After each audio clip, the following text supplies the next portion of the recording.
வணக்கம் மக்களே. ஒரு சிலரை ரொம்பவே மோசமாக ஃபீல் பண்ண வைக்கக்கூடிய ஒரு விஷயம் அப்படின்னா கேன்சர். சத்தமே இல்லாமல் நம்மளுடைய உடலில் நிறைய பாதிப்பை ஏற்படுத்தக்கூடிய ஒரு விஷயமா இந்த ஒரு கேன்சரை நம்ம பார்க்குறோம். புற்றுநோயின் அறிகுறிகள் தான் என்ன, அதை நம்ம கவனிக்காமல் விட்டால் ஏதாவது ப்ராப்ளம் வருமா அப்படின்றத நிறைய பேர் சொல்லி கேள்விப்பட்டிருப்போம். இந்த ஒரு பதிவில் அந்த அறிகுறிகள் என்னென்ன, எதெல்லாம் உங்களுக்கு அறிகுறியாக தெரிஞ்சிச்சு அப்படின்னா நீங்கள் டாக்டரை போய் கன்சல்ட் பண்ணணும் அப்படின்றத நான் இந்த ஒரு பதிவில் உங்களுக்கு சொல்ல போகிறேன். சரி, வாங்க பதிவுக்குள்ளே போயிடலாம். மறக்காமல் நம்மளுடைய சேனலை சப்ஸ்கிரைப் பண்ணிவிட்டு இது உங்களுடைய ஃப்ரெண்ட்ஸ் அண்ட் ஃபேமிலிக்கு ஷேர் பண்ணுங்கள். அவங்களும் பார்த்துட்டு ஆரோக்கியமாக இருக்கட்டும். இந்த ஒரு வீடியோவை எண்டு வரைக்கும் பார்த்து முடியுங்க. இந்த ஒரு வீடியோ பிடிச்சிருந்துச்சுன்னா மறக்காமல் லைக் பண்ணிடுங்க மக்களே. புற்றுநோய் அப்படின்ற ஒரு வார்த்தையை கேட்டாலே எல்லாரும் பயந்துருவாங்க. ஒரு ஆபத்தான ஒரு நோய் தாங்க நினைவுக்கு நமக்கு வந்துடும். புற்றுநோயிலேருந்து பிழைக்க நம்ம என்னென்ன பண்ணணும், எந்த மாதிரியான விஷயங்களை நம்ம முன்கூட்டியே செய்யணும் அப்படின்னு நிறைய இருக்குங்க. ஆய்வின் படி நிறைய சொல்லியிருக்காங்க.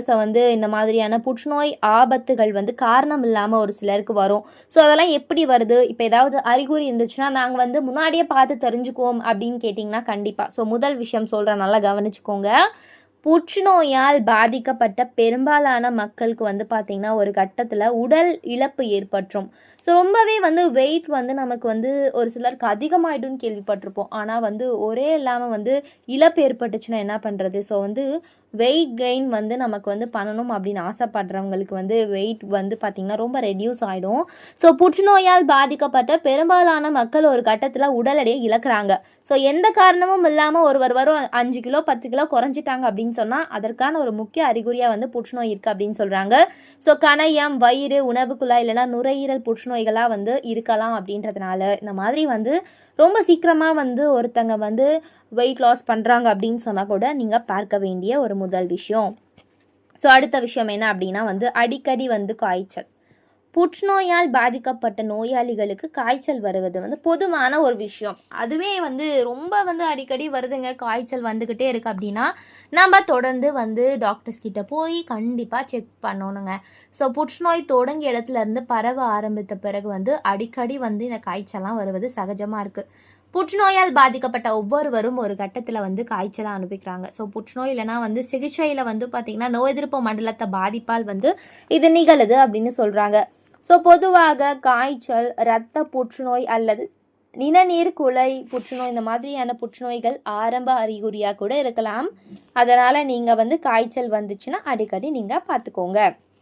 அதுக்கப்புறம் எல்லாருக்குமே ஒரு மாதிரி கிடினஸோ டயர்ட்னஸோ இருக்கும்.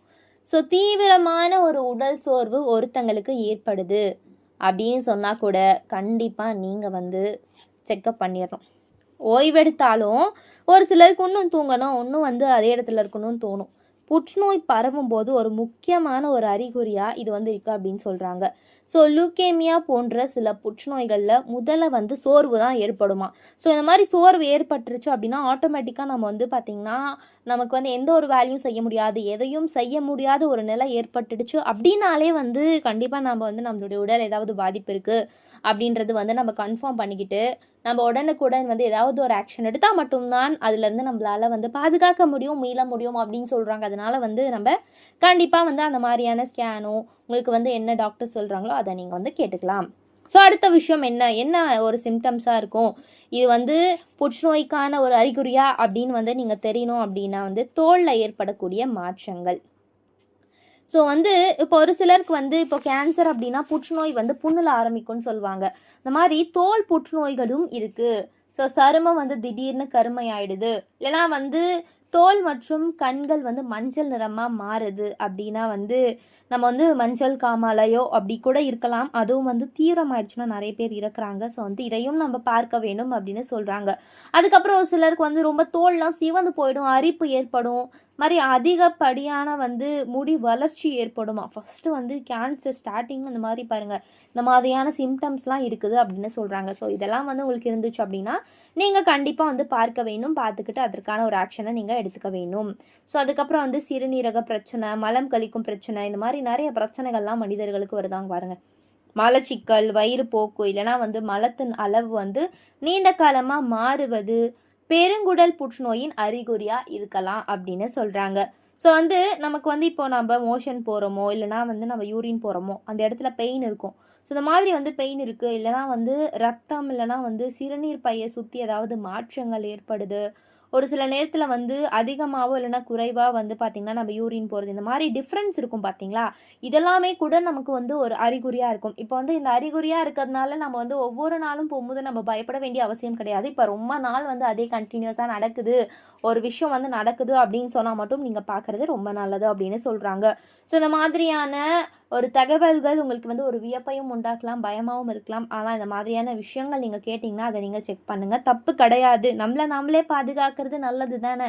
ஸோ இந்த மாதிரி ஆரோக்கியமான தகவல்கள் கேட்கும்போது அதை நம்ம காதில் வாங்கிக்கிட்டு ஒரு சில விஷயங்களை எடுத்துக்கலாம், ஒரு சில விஷயங்கள் வேண்டாம் அப்படின்னா விட்டுறலாம். இந்த மாதிரி நிறைய அற்புதமான விஷயங்களை நீங்கள் தொடர்ந்து கேட்கணும் பார்க்கணும் அப்படின்னு சொன்னால் நம்மளுடைய சேனலை வந்து சப்ஸ்கிரைப் பண்ணிக்கோங்க. தொடர்ந்து பாருங்கள், அற்புதமான விஷயங்களை நாங்கள் போட்டுக்கிட்டே இருக்கோம்.